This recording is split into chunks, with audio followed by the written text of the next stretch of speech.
Hey there, and welcome to the Click.Speak.Repeat podcast, the place where grammar meets real life. I'm host Naim, and in every episode we'll explore the way people actually speak English. Not textbook sentences, but real conversations, useful phrases, and grammar that makes sense. Whether you're just starting out or building confidence, you're in the right place.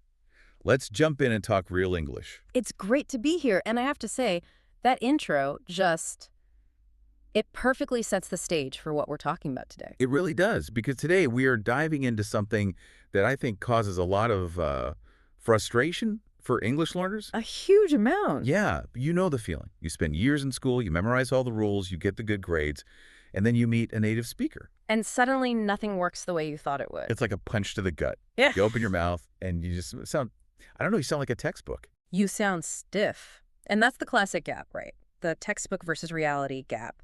We're looking at some material today, and there's this fantastic quote from an ESL teacher right at the beginning. It just says, textbook English is different from how people actually speak. It seems so obvious, but it's a real problem. We pay for those textbooks. We do, but they're built for structure, not for natural flow. They teach you a kind of perfect written English that when you say it out loud just sounds sterile. Like a polite robot. Exactly. Greetings. I am fine. How are you? It's technically perfect grammar. That's so weird. It's very weird. So our mission today is to fix that, and we're starting at the very, very beginning.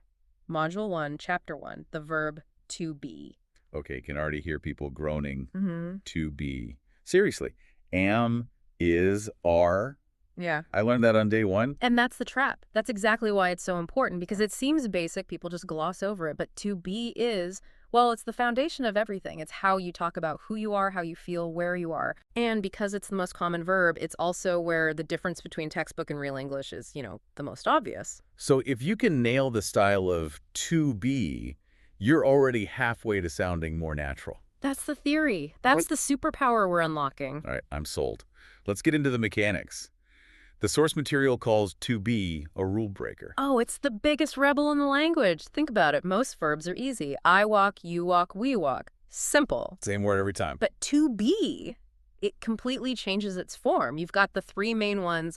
I am, right. He, she, or it is. Okay. And we, you, or they are. Three different words for one verb. Okay, that's the standard stuff. But the source points out this error it calls the missing link, which I found fascinating. This is so important because if your first language is, say, Russian or Arabic, you don't really have a word for am or is in the present tense. You just say, I happy. Which is honestly pretty efficient. It's very efficient, and it works perfectly in those languages. But in English, you need that bridge. You need the am or the is to connect the subject, I, to the description, happy. So if learner says, I fine. To a native ear, it sounds broken. It sounds like the sentence just stopped halfway through. We're waiting for that little connecting word. So rule number 1, you cannot skip the bridge. You need am, is, or are. No exceptions. Correct. But, and this is the really frustrating part for learners, even if you say, I am fine, you can still sound wrong. This is where it gets tricky. I did everything right. I used the verb. Why do I still sound like a robot? Because you're following the grammar rule, but not the style rule. Imagine you walk into a party and say, hello, I am John. It is a nice day. I mean, I understand you, but I'm also backing away slowly. Right. It's so formal. It creates distance. And this brings us to the real secret here. Contractions. Ah, okay. The thing my teacher told me not to use in essays. Exactly. And in formal writing, that's good advice. But in speaking, contractions aren't lazy English. They're connected English. Native speakers almost always smash those words together. So, I am becomes I'm. You are becomes your. He is becomes he's. Why do we do that? Is it just to talk faster? It's about rhythm. It's about the music of the language.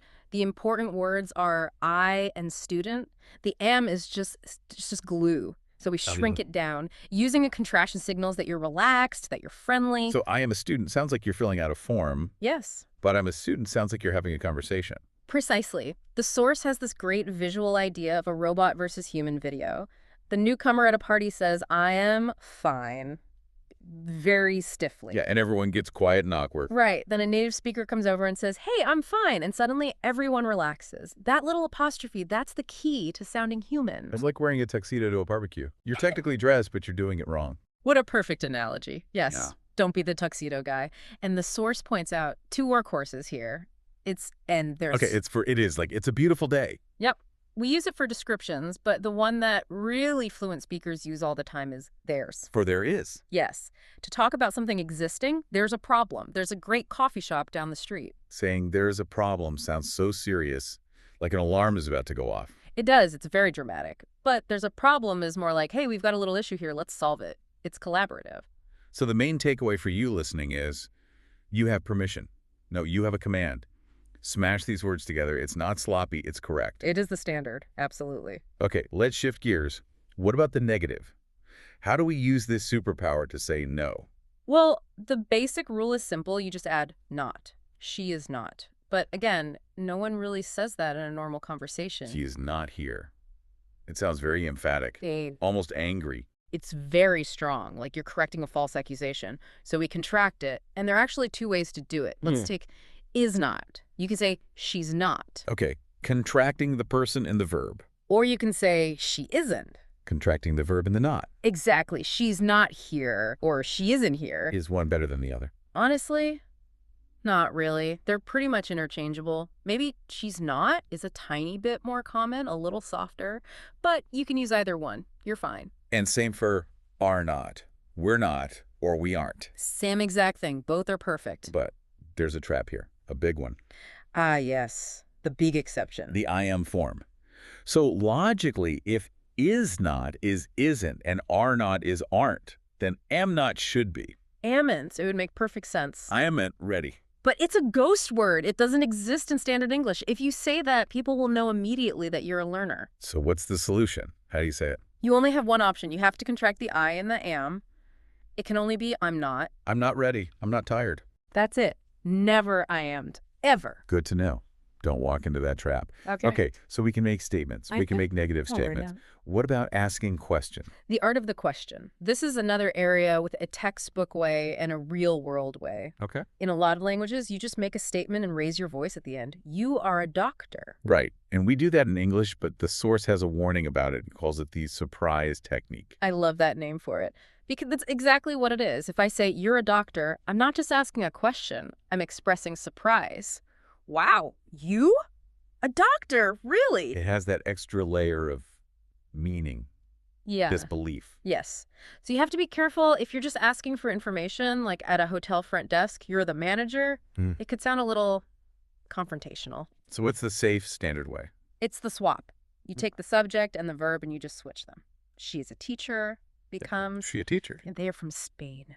Becomes. Are they from Spain? Exactly. It's a clear signal that a question is coming. It's polite, it's safe, you can use it anywhere. And what about answering? This is another robot zone. If I ask, are you hungry? A textbook might say, yes, I am hungry. Which is just so repetitive. We hate repeating words. The goal is efficiency. So you use a short answer. You cut it off after the verb. So, are you hungry? Yes, I am. Or, no, I'm not. Is he your brother? Yes, he is. Or, no, he isn't. It just keeps the conversation moving. It's so much faster. But there is a huge, huge trap here, a golden rule. What is? In those positive short answers, yes, I am, yes, she is. Yeah. You can never, ever use a contraction. Wait, what? Yeah. After this whole time telling us to use contractions everywhere. I know, it's the one exception. It's illegal. If I ask, are you ready? And you say, yes, I'm. Oh, wow. Yes, I'm. Yeah. It feels like you stop talking mid-word. It hangs in the air. Exactly. It's a cliffhanger. The word I'm is weak. It needs another word after it. So for the end of a sentence, you need the full strong form. Yes, I am. You need that strong vowel sound to land the sentence. That's a great way to think about it. You need to land it. So no, I'm not is fine, but yes, I am has to be the full version. That's one of those tiny details that makes a huge difference. Yeah. Okay, let's put this all together. The source gives us a few real-life scenarios. Let's walk through them. Great idea. First one is a university intro between Alex and Ben. Okay, Alex starts. Hi, I'm Alex. What's your name? And right away, I'm, and two contractions in the first sentence. Ben says, I'm Ben. Nice to meet you. And Alex says, you're new here, right? Are you a student? Look at that. You're new. Yeah. A contracted statement. Then, are you a student? A perfect swap question. And Ben's reply is the perfect example of what we just talked about. He says, yes, I am. I'm a student at the university. It's my first year. It's beautiful. The short answer, yes, I am, no contraction. Then he gives more information using I'm and it's. That's how people actually talk. It's defining who he is, what he is, his status. It's all to be. All of it. Okay, scenario 2, in a shop. This one's quick. Customer just says, I'm looking for coffee. I am. And the cashier points and says, it's over there. Quick, helpful, natural. It is over there. Would sound so strange coming from a cashier. It would. And the last one, the lost phone. High drama. I know this feeling. It starts with, where's my phone? Contraction in the question, where is, becomes where's. And the reply is, it's on the table. Then the panic sets in. It isn't there. Negative contraction. Using isn't. And then the final line, I'm gonna cry. Which uses I'm to talk about a feeling and an intention. Yeah. That little 4-line play is a masterclass. It really is. A question, a statement of location, a negative, and an emotion, all powered by to be and contractions. If they'd said, where is my phone? It is on the table. It is not there. It would sound like two robots reporting a system error. It would have no emotion at all. So let's bring this all home. For you listening, what's the big takeaway? Why do we call this a superpower? It's a superpower because this one little verb lets you describe your entire reality. Who you are, how old you are, how you feel, where you are, your job, your nationality, it's everything. And the hack to unlock the superpower. As the contraction, that's the hack. The moment you switch from saying I am to I'm, you trick the native speaker's ear, you bypass the student filter in their brain, and they just hear you as a speaker. It's an instant A upgrade. huge upgrade. It shows you get the rhythm. You're not just reciting rules, you're flowing with the language. So a final thought for you to chew on. Yeah, here's something to think about. We always focus on learning big, impressive vocabulary words. We think sounding smart means using words like magnificent or superfluous. Right. But what if the real secret to sounding fluent and capable isn't about the big words at all, but about how you handle the tiny, everyday ones? The little blue words. Exactly. What if mastering the rhythm of I'm and it's and theirs does more for your credibility than memorizing 1,000 fancy nouns? That's a really powerful idea. Yeah. Focus on the foundation and the whole house will be stronger. Stop drilling conjugation tables like a robot. Start feeling the language. Say it out loud. I'm here. It's okay. We're ready. Well, I think that's the perfect place to end. For you listening, go try it. Talk to your reflection in the mirror. Get that rhythm in your mouth. It's the only way. Thanks so much for joining us for this deep dive. This has been the Click, Speak, Repeat podcast. Keep practicing, and we'll talk to you next time. Take care, everyone. Thank